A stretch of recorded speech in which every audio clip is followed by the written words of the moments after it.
just over 3 years after Martin Scorsese famously said Marvel movies are not cinema. Another auteur has chimed in with his take, Avatar filmmaker James Cameron.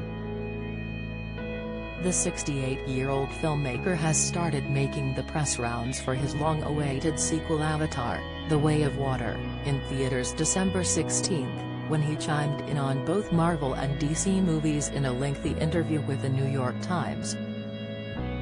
Cameron name-checked both Marvel and DC in the interview, stating he thinks all of the characters behave like they're in college, no matter what their ages are.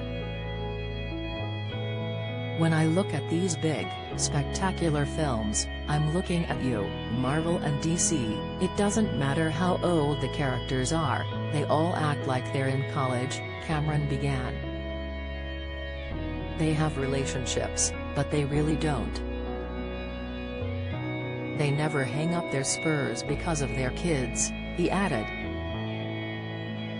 "The things that really ground us and give us power, love, and a purpose?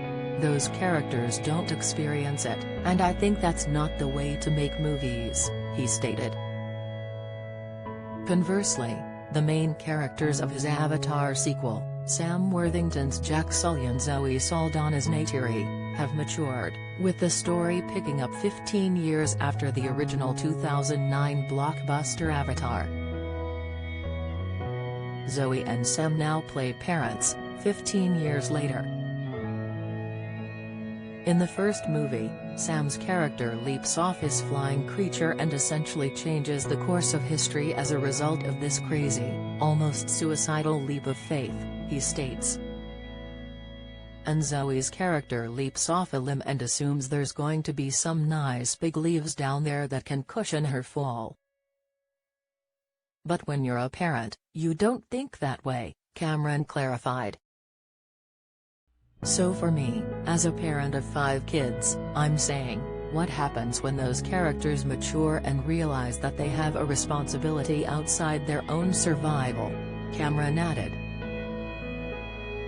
A vast majority of Avatar: The Way of Water is actually shot underwater in massive tanks, as opposed to the CGI approach used in DC's Aquaman and Disney's upcoming The Little Mermaid. When asked why go to those lengths, which included having his actors train with breath specialists to hold their breath underwater for longer than usual, the director had this to say. "Oh, I don't know, maybe that it looks good? Come on. You want it to look like the people are underwater, so they need to be underwater," Cameron said.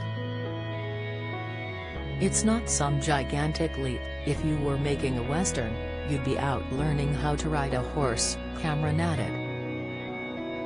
"I knew Sam was a surfer, but Sigourney and Zoe and the others weren't particularly ocean-oriented folks.